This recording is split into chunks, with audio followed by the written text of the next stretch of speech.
ಮೈಯವರಿಗೆ ಕೊಡುವಂತಹ ಸತ್ಯನಾರಾಯಣಾನುಗ್ರಹ ಪುರಸ್ಕಾರವನ್ನು ನೀಡಬೇಕೆಂದು ಸ್ವಾಮೀಜಿಯವರಲ್ಲಿ ಪ್ರಾರ್ಥನೆ ಮಾಡ್ಕೊಳ್ತಾ ಇದ್ದೇವೆ. ಲಕ್ಷ್ಮೀನಾರಾಯಣ ಪೈ ದಂಪತಿಯವರು ವೇದಿಕೆಗೆ ಬಂದು ಈ ಒಂದು ಕಿಂಚಿತ್ ಪ್ರಸಾದವನ್ನು ಸ್ವೀಕರಿಸಬೇಕು ಎಂದು ವಿನಂತಿ ಮಾಡಿಕೊಳ್ತೇವೆ.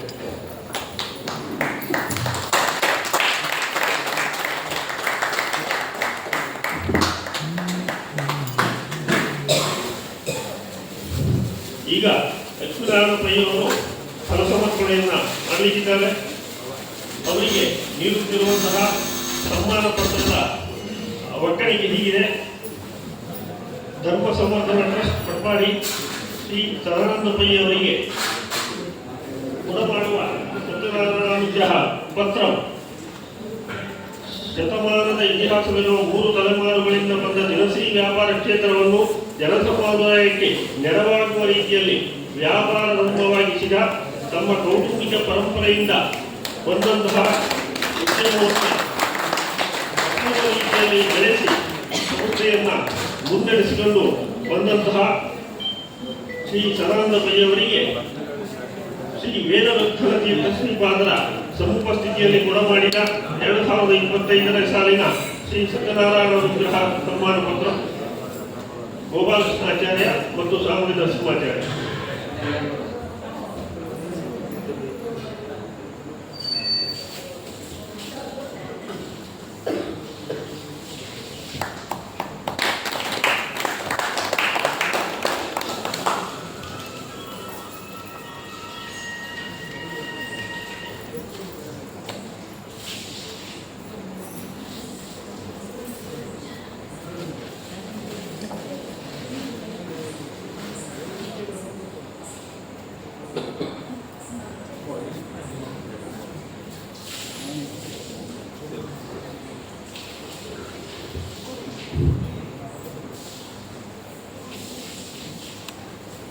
ಈಗ ಸ್ವಾಮೀಜಿಯವರು ನಮ್ಮನ್ನು ಉದ್ದೇಶಿಸಿ ಆಶೀರ್ವಚನ ನೀಡಬೇಕೆಂದು ವಿನಂತಿ ಮಾಡಿಕೊಳ್ತಾರೆ.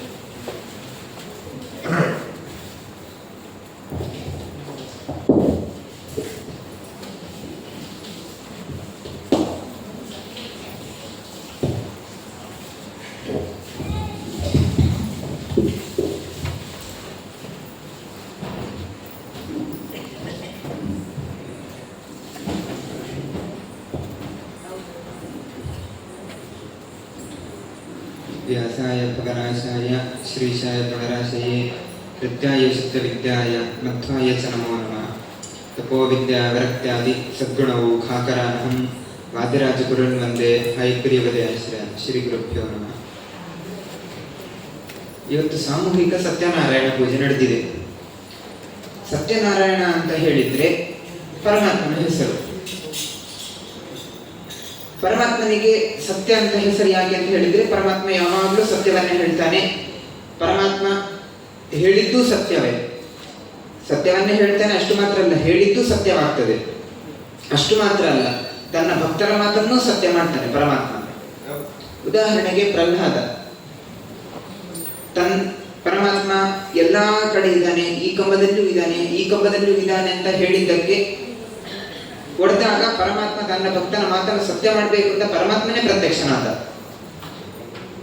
ಹಾಗಾಗಿ ಪರಮಾತ್ಮ ಅಂದ್ರೆ ನಾರಾಯಣ ಅಂತ ಹೇಳಿದ್ರೆ ಸತ್ಯನಾರಾಯಣ. ಅಂತಹ ಸತ್ಯನಾರಾಯಣ ದೇವರ ಪೂಜೆ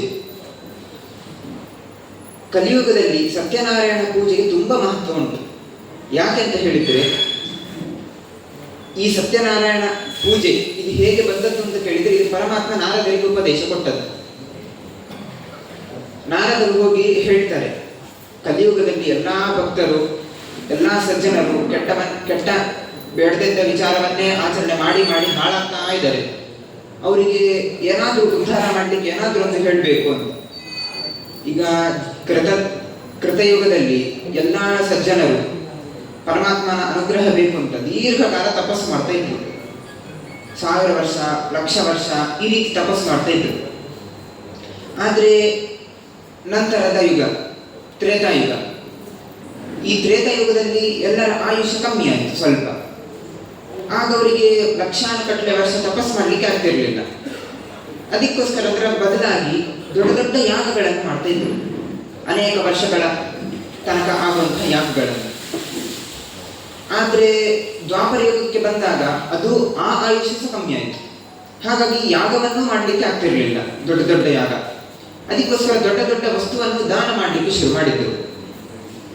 ಆದರೆ ಕಲಿಯುಗದಲ್ಲಿ ಆದಾಗ ತುಂಬ ಕಮ್ಮಿ ಆಯಿತು ವರ್ಷ. ಆಗ ಯಾಗ ಸಹ ಇಲ್ಲ, ದಾನ ಸಹ ಇಲ್ಲ, ಧ್ಯಾನ ಸಹ ಇಲ್ಲ, ತಪಸ್ಸು ಇಲ್ಲ, ಸರಿ ಎಂತ ಸಹ ಇಲ್ಲಲ್ಲ. ಇದ್ದದ್ದೇ ಮಾಡ್ತಾ ಮಾಡ್ತಾ ಈ ಲೋಕದಲ್ಲಿರುವ ವಿಚಾರವನ್ನೇ ಅನುಭವಿಸುತ್ತಾ ಹಾಳಾಗ್ತಾ ಹೋಗ್ತಾ ಇದೆ.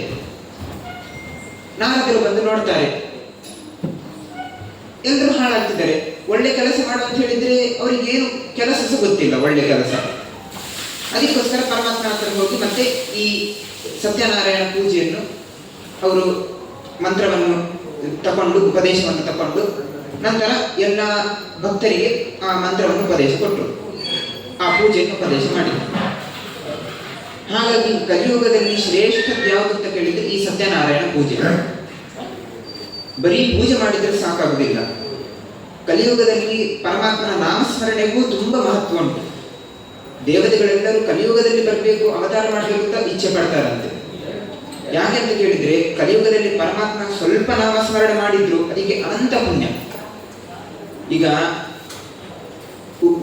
ಉಪವಾಸ ಅಂತ ನೆನ್ಕೊಳ್ವಾ, ಸುತ್ತಮುತ್ತಲೆಲ್ಲ ಹೋಟೆಲ್ ಉಂಟು, ಪರಿಮಳ ಬರ್ತಾ ಉಂಟು, ಇಷ್ಟರ ಮಧ್ಯದಲ್ಲಿ ಉಪವಾಸ ಮಾಡಬೇಕು ಅಂತ ಹೇಳಿದ್ರೆ ಕಷ್ಟ.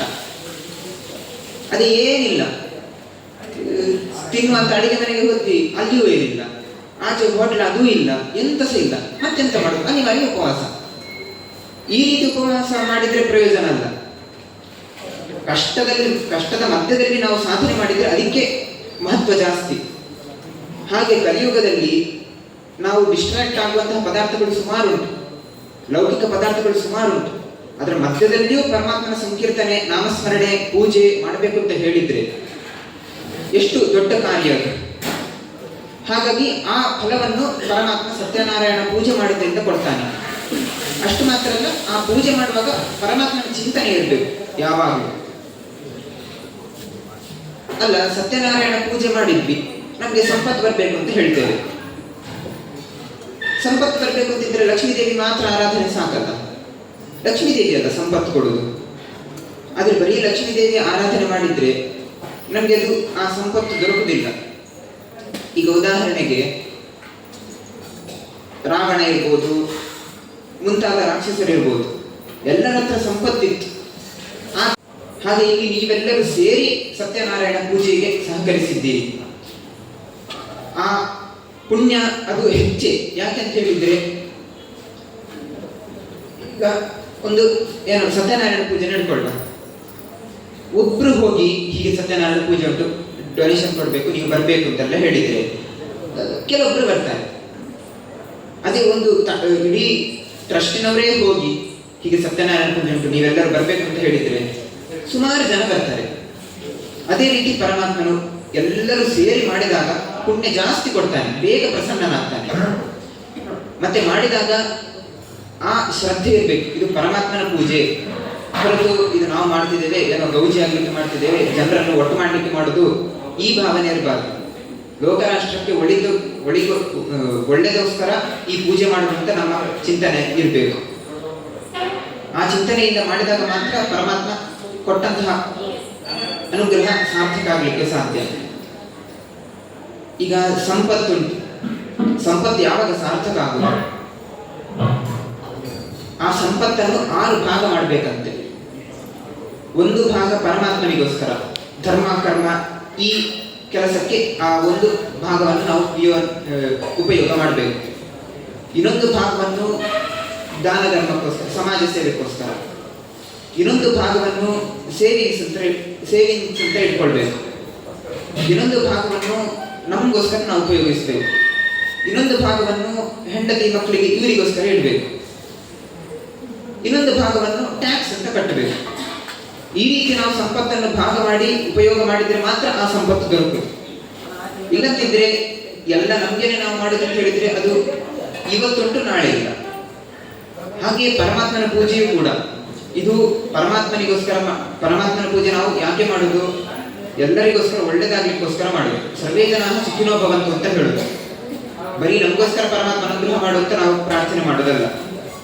ಅಂತಹ ಆ ಪರಮಾತ್ಮ ನೀವು ಮಾಡಿದಂತಹ ಪೂಜೆಯನ್ನು ಸ್ವೀಕರಿಸಿ ಪ್ರಸನ್ನನಾಗಿ ಎಲ್ಲರಿಗೂ ಅನುಗ್ರಹ ಮಾಡಲಿ ಅಂತ ಪ್ರಾರ್ಥಿಸುತ್ತಾ, ಪರಮಾತ್ಮನ ಅನುಗ್ರಹ ಎಲ್ಲರಿಗೂ ವಿಶೇಷವಾಗಿ ಆಗಲಿ ಅಂತ ಪ್ರಾರ್ಥಿಸುತ್ತಾ ಶ್ರೀಕೃಷ್ಣ.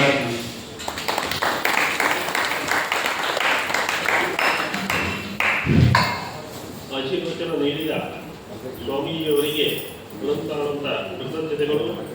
ಈಗ ಸ್ವಾಮೀಜಿಯವರಿಂದ ಕೆಲವರಿಗೆ ಪ್ರಸಾದವನ್ನು ಕೊಡ್ತಾ ಇದ್ದೇವೆ. ಈ ಇವತ್ತಿನ ಕಾರ್ಯಕ್ರಮಕ್ಕೆ ಕೃಷ್ಣಾರ್ಪಣ ನಿಧಿ ಎನ್ನುವಂತಹ ಒಂದು ಯೋಜನೆಯನ್ನ ಆರಂಭ ಮಾಡಲಾಗಿದೆ. ಇದರ ಪ್ರಥಮ ನಿಧಿಯನ್ನ ಅನ್ನಪೂರ್ಣೇಶ್ವರಿ ಆರಾಧಕ ಕುಟುಂಬವಾದ ನರಸಿಂಹಮೂರ್ತಿ ಮುನ್ನೂರು ದಂಪತಿಗಳು ಸ್ವಾಮೀಜಿಯವರ ಮೂಲಕ ಆ ನಿಧಿಯನ್ನು ಸಮರ್ಪಿಸುತ್ತಿದ್ದಾರೆ. ಅವರು ದಯಮಾಡಿ ಬಂದು ಈ ನಿಧಿಯನ್ನು ಈ ಕಾರ್ಯಕ್ರಮಕ್ಕೆ ಕೊಡಬೇಕೆಂದು ಕೊಡ್ತಾ ಇದ್ದೇವೆ. ಅದೇ ರೀತಿಯಲ್ಲಿ ನಾನು ಒಬ್ಬರಾದ ನಂತರ ಒಬ್ಬರ ಹೆಸರನ್ನು ಹೇಳ್ತೇನೆ. ಕೂಡಲೇ ಬಂದು ಪ್ರಸಾದವನ್ನು ಸ್ವೀಕರಿಸಬೇಕು. ಈ ಕಾರ್ಯಕ್ರಮದ ನಂತರ ಸ್ವಾಮೀಜಿಯವರು ರಾತ್ರಿ ಪೂಜೆಗೆ ಅವರು ಸ್ನಾನಕ್ಕೆ ತೆರಳಿದ್ದಾರೆ. ಉದಯ ಸರಳಸಾಯರು ಈಗಾಗಲೇ ಭೂತರಾಜರ ಪೂಜೆಯ ತಯಾರಿಯನ್ನು ಮಾಡ್ತಾ ಇದ್ದಾರೆ. ಈ ಎಲ್ಲ ಕಾರ್ಯಕ್ರಮದ ನಂತರ ಯಕ್ಷಗಾನ ಕಾರ್ಯಕ್ರಮ ಇದೆ. ಈ ಎಲ್ಲ ಕಾರ್ಯಕ್ರಮದಲ್ಲಿ ತಾವು ಪಾಲ್ಗೊಂಡು ಪ್ರಸಾದವನ್ನು ಸ್ವೀಕರಿಸಬೇಕೆಂದು ವಿನಂತಿ ಮಾಡ್ಕೊಳ್ತಾ ಇದ್ದೇನೆ. ಈಗ ನರಸಿಂಹಮೂರ್ತಿ ಉಳ್ಳೂರು ದಂಪತಿಗಳು ಬಂದು ಆ ನಿಧಿಯನ್ನು ಸಮರ್ಪಿಸಬೇಕು. ಮನೆಯಲ್ಲೂ ಕೂಡ ಸೇರಿಸಬೇಕು ಅಂತ ನಂತರ ಮಧುಸೂದನ್ ತಾಯಿಗೆ ಪಟ್ಪಾಡಿಯವರು ಕೂಡ ಈ ಕೃಷ್ಣಾರ್ಪಣ ನಿಧಿಯನ್ನು ಸಮರ್ಪಿಸಲಿಕ್ಕಿದ್ದಾರೆ. ಅವರು ಕೂಡ ಬಂದು ನಿಧಿಯನ್ನು ಸಮರ್ಪಿಸಬೇಕೆಂದು ವಿನಂತಿ ಮಾಡ್ತಾರೆ.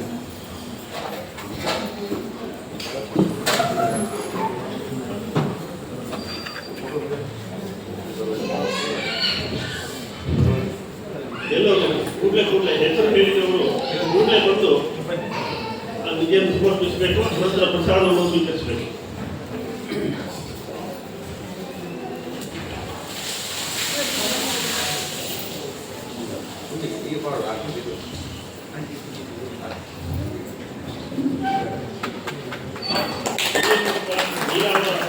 ಅವರು ಕೂಡ ಕೃಷ್ಣಾರ್ಪಣ ನಿಧಿಯನ್ನು ಸಮರ್ಪಿಸಲಿಕ್ಕಿದ್ದಾರೆ.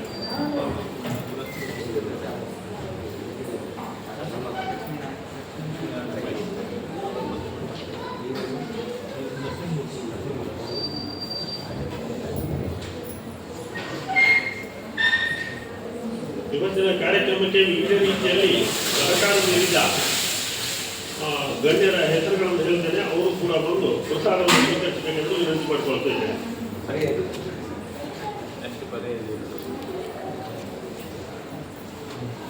ಮಧುಸೂದನ್ ನಾಯ್ಡಿಯವರು, ಏನು ಹುಡುಗರು,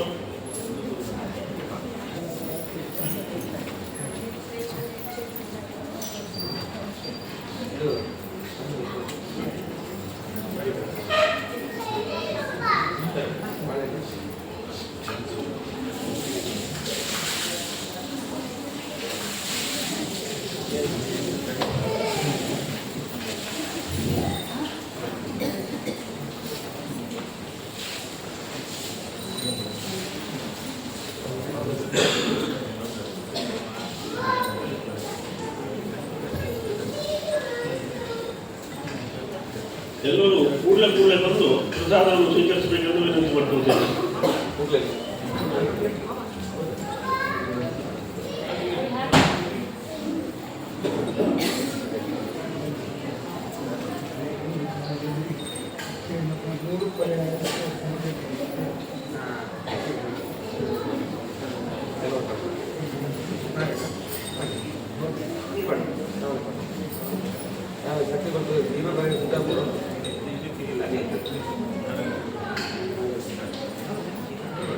ಬೇರೆ ಬೇರೆ ರೀತಿಯಲ್ಲಿ ಸಹಕಾರ ನೀಡಿದವರ ಹೆಸರುಗಳನ್ನು ಹೇಳ್ತೇನೆ. ಕೂಡಲೇ ಬಂದು ಪ್ರಸಾದವನ್ನು ಸ್ವೀಕರಿಸಬೇಕು. ಮಹಾಮಹೋಪಾಧ್ಯಾಯ ಡಾಕ್ಟರ್ ರಮಣಾಚಾರ್ಯ ಉಡುಪಿ, ಲಲಿತಾಂಬ ಕಾಡ್ಗಡಿ ಬಸವಜ,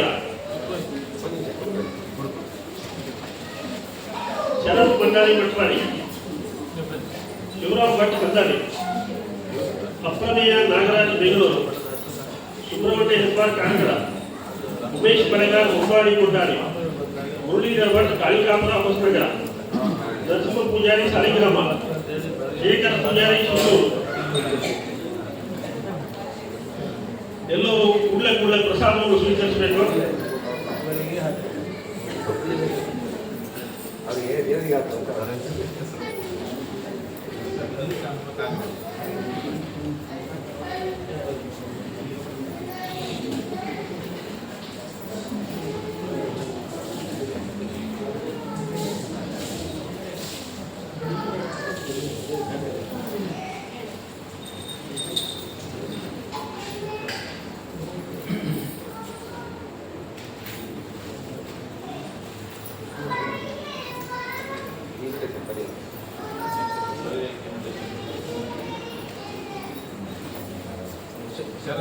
ಶರತ್ ಭಂಡಾರಿ ಅವರು ಕೃಷ್ಣವರ್ಧನಿಗೆ ಸಮರ್ಪಣೆ ಮಾಡಲಿದ್ದಾರೆ.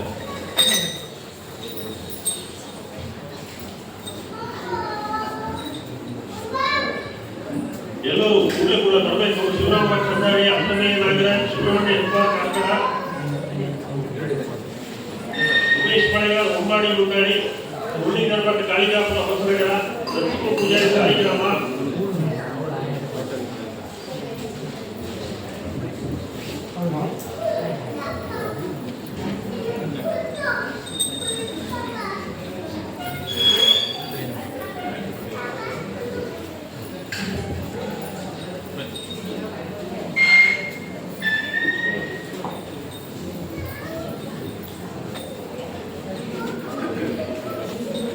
ಶೇಖರ್ ಪೂಜಾರಿ ಶಿರೂರು, ಸಂದೀಪ್ ಕೋಡಿ, ಎಂಸಿ ಕಲ್ಕೂರು ಮಟ್ಪಾಡಿ, ಬಸವನಾಯಕ್ ಯಲ್ಲಂಬಳ್ಳಿ, ಲಕ್ಷ್ಮಣನಾಯಕ್ ಮಟ್ಪಾಡಿ ಅವರು ಇವತ್ತಿನ ಯಕ್ಷಗಾನದ ಪ್ರಾಯೋಜಕರು. ಕೃಷ್ಣಸ್ವಾಮಿ ಬ್ರಹ್ಮವರ ಎಲ್ಲ ಹೆಸರು ಹೇಳಿದವರು ಇಲ್ಲಿ ಇದ್ರೆ ಕೂಡಲೇ ಬರಬೇಕು, ತಡ ಮಾಡಬಾರದು. ರಾಮಚಂದ್ರ ನಾಯಕ್ ನಿವೃತ್ತ ಅಂಚೆ ವಿತರಕರು, ಜಯರಾಮ್ ನಾಯಕ್ ಮಟ್ಪಾಡಿ ಅವರು ಈಗಾಗಲೇ ಪಡ್ಕೊಂಡಿದ್ದಾರೆ. ಸೋಮನಾಥ ನಾಯಕ್ ಜಾಮದಾರು, ಚಂದ್ರಶೇಖರ್ ನಾಯಕ್ ಜಾಮದಾರು, ಯಶೋಧ ಶ್ರೀನಿವಾಸ ಶೆಟ್ಟಿಗಾರ್ ಬಾರ್ಕೋರು,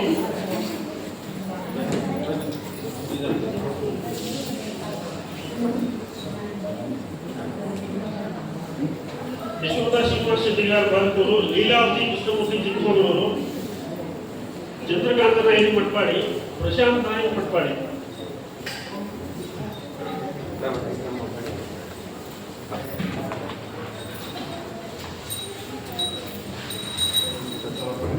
ರಂಗಯ್ಯ ನಾಯಕ್ ಉಡುಪಿ, ಭೀಕರ ಉಪಾಧ್ಯಾಯ ಕೊಪ್ಪನಾಡು,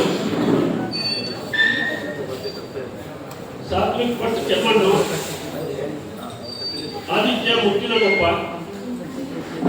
ಗುರುಕಿರಣ್ ಕುದುರೆತ್ತಾಯ ಧರ್ಮಸ್ಥಳ,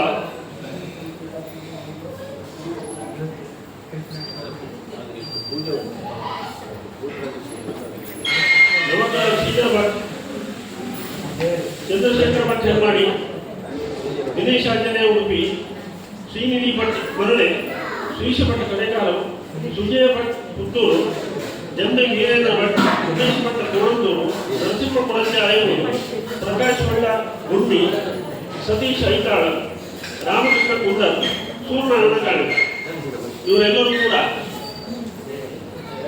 ಕೂಡಲೇ ಬಂದು ಪ್ರಸಾದವನ್ನು ಸ್ವೀಕರಿಸಿ ತೆರಳಬೇಕು. ಅನಂತರ ಸ್ವಾಮೀಜಿಯವರು ಪೂಜೆಗೆ ತೆರಳಲಿಕ್ಕಿದ್ದಾರೆ.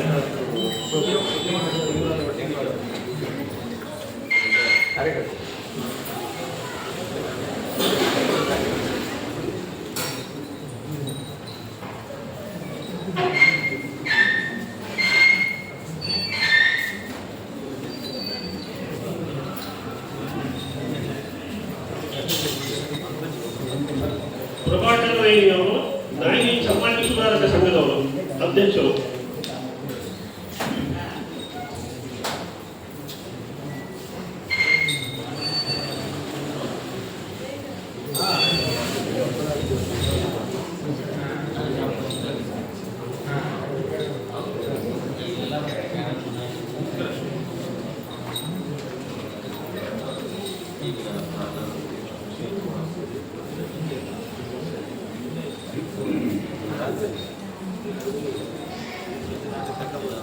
ಅನಂತ ತಂದೆಗಳು ಅವರು ಕೂಡ ಬರಬೇಕು.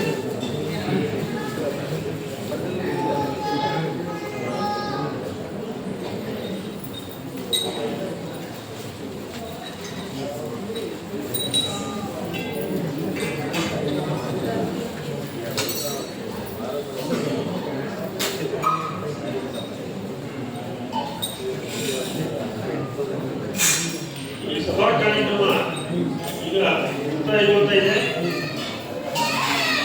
ತಮ್ಮೆಲ್ಲ ಕಾರ್ಯಕ್ರಮದ ನಡುವೆ ಇಲ್ಲಿ ಆಗಮಿಸಿ ಆಶೀರ್ವಚನ ನೀಡಿದ ಈಗಲೂ ಮಠಾಧೀಶರಿಗೆ ಅನಂತಾನಂತ ಕೃತಜ್ಞತೆಯನ್ನು ಸಲ್ಲಿಸ್ತಾ ಇದ್ದೇನೆ.